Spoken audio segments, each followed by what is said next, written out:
નમસ્કાર વિદ્યાર્થી મિત્રો, મારી યુટ્યુબ ચેનલ સંજય પટેલમાં આપ સૌનું હાર્દિક સ્વાગત છે। મિત્રો, આજના વિડીયોની અંદર આપણે ધોરણ 10 વિષય છે હિન્દી, જેનો પાઠ બીજો કે જેનું નામ છે બૂઢી કાકી, આ પાઠના સ્વાધ્યાયના પ્રશ્નોની સમજૂતી મેળવવાના છીએ। વિદ્યાર્થી મિત્રો, જો તમે મારી ચેનલમાં નવા હોય તો મારી ચેનલને જરૂરથી સબસ્ક્રાઇબ કરો, વિડીયો સારો લાગે તો લાઈક કરો, શેર કરો અને બેલ નોટિફિકેશન ઓન કરો, જેથી મારા નવા વિડીયો પણ આપને મળતા રહે। તેમજ મિત્રો, આ પાઠની પીડીએફ જોવા માટે પ્લે સ્ટોરમાં જઈ અમારી એપ્લિકેશન વિશ્વગુરુ સંજય પટેલ ડાઉનલોડ કરી તમારા મોબાઈલમાં ઇન્સ્ટોલ કરો।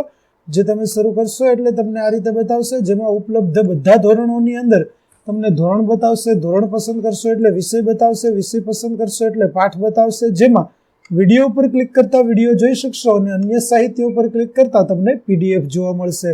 તો આશા રાખું છું અમારી એપ્લિકેશન આપને ગમશે, જરૂર ડાઉનલોડ કરજો। तो चलो मित्रों, હવે શરૂ કરીએ પાઠ બીજો, बूढ़ी काकी। प्रश्न 1, निम्नलिखित प्रश्नों के नीचे दिए गए विकल्पों में से सही विकल्प चुनकर उत्तर लिखिए। पहला, बूढ़ी काकी के भतीजे का नाम क्या था? तो उत्तर होगा पंडित बुद्धिराम। दूसरा प्रश्न, रूपा किसकी पत्नी थी? तो उत्तर होगा ड, पंडित बुद्धिराम की। तीसरा, किसने अपने हिस्से की पुड़िया काकी के लिए बचा कर रखी थी? तो उत्तर होगा क, लाडली। चौथा, बूढ़ी काकी को पतलों पर से झूठी पुड़ी के टुकड़े खाता देखकर कौन सन्न रह गया? तो उत्तर होगा अ, रूपा। प्रश्न 2, एक एक वाक्य में उत्तर लिखिए, जिसमें पहला प्रश्न, बूढ़ी काकी कैसे रोती थी? तो बूढ़ी काकी गला फाड़ फाड़ कर रोती थी। दूसरा, बुद्धिराम के घर किस उत्सव में पुड़िया बन रही थी? तो बुद्धिराम के बड़े लड़के मुखराम के तिलक का उत्सव था, इसलिए बुद्धिराम के घर पुड़िया बन रही थी। तीसरा, बूढ़ी काकी को कहां पर बैठा देखकर रूपा क्रोधित हो गई? तो बूढ़ी काकी को कड़ाह के पास बैठा देखकर रूपा क्रोधित हो गई। चौथा प्रश्न, किस खुशी में लाडली को नींद आ रही थी? तो काकी को पुड़िया देने की खुशी में लाडली को नींद आ रही थी। पांचवा, उत्सव के दिन बूढ़ी काकी किसके डर से नहीं रो रही थी? तो उत्सव के दिन अपशुकन के डर से काकी नहीं रो रही थी। छठी, बुढ़ापे में बूढ़ी काकी की समस्त इच्छाओं का केंद्र कौन सी इंद्रिय थी? तो बुढ़ापे में बूढ़ी काकी की समस्त इंद्रियों का केंद्र स्वादेंद्रिय थी। प्रश्न 3, निम्नलिखित प्रश्नों के 2-3 वाक्य में उत्तर लिखिए। पहला, बूढ़ी काकी कब रोती थी? तो उत्तर, बूढ़ी काकी में जीभ के स्वाद के सिवा कोई चेष्टा शेष नहीं थी। जब घर वाले उनकी इच्छा के विपरीत कोई काम करते, उनके भोजन का समय टल जाता या भोजन की मात्रा कम होती अथवा बाजार से कोई चीज आती और उन्हें न मिलती तो वे रोती थी। दूसरा प्रश्न, लड़के बूढ़ी काकी को कैसे सताते थे? तो लड़के जब तक बूढ़ी काकी को सताया करते थे, लड़कों में से कोई उन्हें चुटकी काटकर भागता था और कोई उन पर पानी की कुल्ली कर देता था। इस तरह लड़के बूढ़ी काकी को सताते थे। तीसरा प्रश्न, बूढ़ी काकी की कल्पना में पुड़ियों की कैसी तस्वीर नाचने लगी? तो बूढ़ी काकी को पुड़ियों और मसालों की सुगंध बेचैन कर रही थी। उनकी कल्पना में लाल लाल फूली फूली और नरम नरम पुड़ियों की तस्वीर नाचने लगी। चौथा प्रश्न, थाली में भोजन सजाकर बूढ़ी काकी को खिलाते समय रूपा ने क्या कहा? तो बूढ़ी काकी को झूठे पतलों से पुड़ियों के टुकड़े खाते हुए देखकर रूपा को बहुत ग्लानि हुई। उसने थाली में भोजन सजाकर बूढ़ी काकी के सामने रखा और कहा, काकी उठो, भोजन कर लो, मुझसे आज बड़ी भूल हुई, उसका बुरा न मानना, परमात्मा से प्रार्थना करना कि वे मेरा अपराध क्षमा कर दे। पांचवा, बुद्धिराम ने बूढ़ी काकी की संपत्ति कैसे हथिया ली थी? उत्तर, तो बूढ़ी काकी के परिवार में अपने भतीजे बुद्धिराम के सिवा कोई दूसरा न था। बुद्धिराम ने बूढ़ी काकी से खूब लंबे चौड़े वादे किए और उन्हें तरह तरह के सजबाग दिखाए। बूढ़ी काकी उसके सांसे में आ गई। इस तरह बुद्धिराम ने बूढ़ी काकी की संपत्ति हथिया ली थी। प्रश्न 4, निम्नलिखित प्रश्नों के 4-5 वाक्यों में उत्तर लिखिए। पहला प्रश्न, क्या देखकर रूपा को पश्चाताप हुआ? क्यों? तो रूपा के बड़े लड़के के तिलक में मेहमानों तथा अन्य लोगों को पुड़िया, कचौड़िया तथा मसालेदार सब्जियों परोसी गई थी। सब खा पीकर सो गए, पर बूढ़ी काकी को खाने के लिए किसी ने नहीं पूछा। रात को रूपा की नींद खुली तो उसने जो दृश्य देखा उससे उसका हृदय सन्न रह गया। भूख से व्याकुल बूढ़ी काकी जूठे पतलों से चुन चुनकर पुड़ियों के टुकड़े खा रही थी। यह देखकर उसे अपनी भूल पर बहुत पश्चाताप हुआ। उसने सोचा कि जिसकी संपत्ति से उसे 200 रुपये वार्षिक आय होती है उसके साथ उसने यह कैसा बर्ताव किया। दूसरा प्रश्न, रूपा और बुद्धिराम ने बूढ़ी काकी के प्रति कब अमानुषिक व्यवहार किया और क्यों? तो रूपा और बुद्धिराम के बड़े बेटे के तिलक में पुड़िया कचौड़ियां निकाली जा रही थी और मसालेदार सब्जी बन रही थी। घो और मसालों की सुगंध चारों ओर फैल रही थी। बूढ़ी काकी को यह सुगंध बेचैन कर रही थी। वे रेंगते रेंगते कड़ाह के पास आ पहुंची थी। इस पर रूपा आग बबूला हो उठी थी और उसने काकी को दोनों हाथों से झटक कर उनको बहुत जलील किया था। इसके बाद एक बार फिर बूढ़ी काकी भोजन की आशा में सरकती हुई आंगन में आ गई थी, पर मेहमान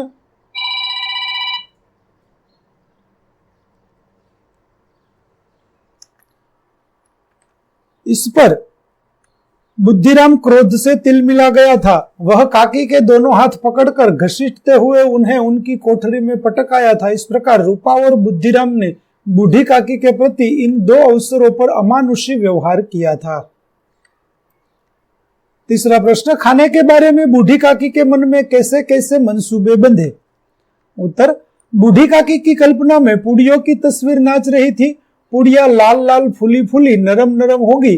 कचौड़िया में अजवाइन और इलायची की महक आ रही होगी। उन्होंने खाने के बारे में तरह तरह के मंसूबे बांधे थे। वे कहती, पहले सब्जी में पुड़िया खाऊंगी, फिर दही और शक्कर से कचौड़ी और रायतों के साथ मजेदार मालूम होंगी। वे कहती, चाहे कोई बुरा माने चाहे भला, मैं मांग मांग कर खाएंगी। लोग यही कहेंगे ना कि इन्हें विचार नहीं है। कहा करे लोग, इतने दिन के बाद पुड़िया मिल रही है तो मुंह झूठा करके थोड़े ही उठ जाऊंगी। इस प्रकार बूढ़ी काकी के मन में खाने के बारे में मंसूबे बंधे थे। चौथा प्रश्न, बुढ़ापा तृष्णा रोग का अंतिम समय है, लेखक ने ऐसा क्यों कहा है। अपने जीवन में मनुष्य की तरह तरह की कामनाएं होती है। बचपन, किशोरावस्था, युवावस्था तथा प्रौढ़ावस्था तक मनुष्य को जल्द से जल्द कामनाओं की पूर्ति की उतनी चिंता नहीं होती जितनी वृद्धावस्था में, क्योंकि वृद्धावस्था में मनुष्य के जीवन के गिने चुने वर्ष ही बचे रहते हैं। वह जीवन के बचे खुचे वर्षों में अपनी कामनाओं को पूरा करने की हर तरह हालत में कोशिश करता है। इसके लिए उसे बुरे भले मान अपमान की परवाह नहीं होती। इसलिए लेखक ने कहा है कि बुढ़ापा तृष्णा रोग का अंतिम समय है। पांचवा प्रश्न, आशय प्रश्न कीजिए। बुढ़ापा बहुधा बचपन का पुनरागमन हुआ करता है। तो चलिए उत्तर देखते हैं। कहते हैं बुढ़ापा बचपन का ही एक रूप है।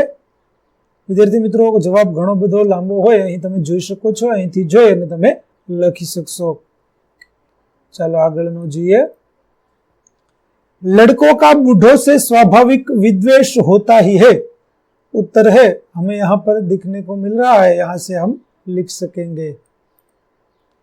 प्रश्न 6, सूचना अनुसार उत्तर लिखिए। पहला समानार्थी शब्द दीजिए। दीनता तो दरिद्रता, वाटिका तो उद्यान। दूसरा विरुद्धार्थी शब्द दीजिए जिसमें प्रतिकूल का अनुकूल, सज्जन का दुर्जन, अनुराग का विराग, सुलभ का दुर्लभ, अपशुकन का शकुन, दीर्घाहार का अल्पाहार, निर्लज्जता का लज्जा, अपरिमित का परिमित। तीसरा शब्द समूह के लिए एक एक शब्द दीजिए। पहलू, जहां घटना बनी है वह जगह घटना स्थल, जीभ का स्वाद रसास्वाद, भूख से आतुर क्षुधातुर, धीरज की परीक्षा लेने वाली ध्येय परीक्षक। चौथा, मुहावरों के अर्थ बताकर वाक्य प्रयोग कीजिए। पहला, सब्ज बाग दिखाना, तो बड़े बड़े झूठे वादे करना। वाक्य, लोगों को ठगने वाले धूर्त पहले उन्हें तरह तरह के सब्ज बाग दिखाते हैं। दूसरा है आपे से बाहर होना, अर्थ होगा अत्यंत क्रोधित होना। वाक्य, पुत्र की स्कूल में अनुपस्थिति देखकर पिताजी आपे से बाहर हो गए। तीसरा मुहावरा उबल पड़ना, अर्थ होगा क्रोधित होना। वाक्य, नौकर चोरी करते हुए पकड़ा गया तो सेठ उस पर उबल पड़े। अगला छाती पर सवार होना अर्थ है सामने अड़े रहना। वाक्य उसका झगड़ालू बेटा घर से अलग होकर भी उसके घर के सामने ही रहता है, मानो छाती पर सवार हो गया है।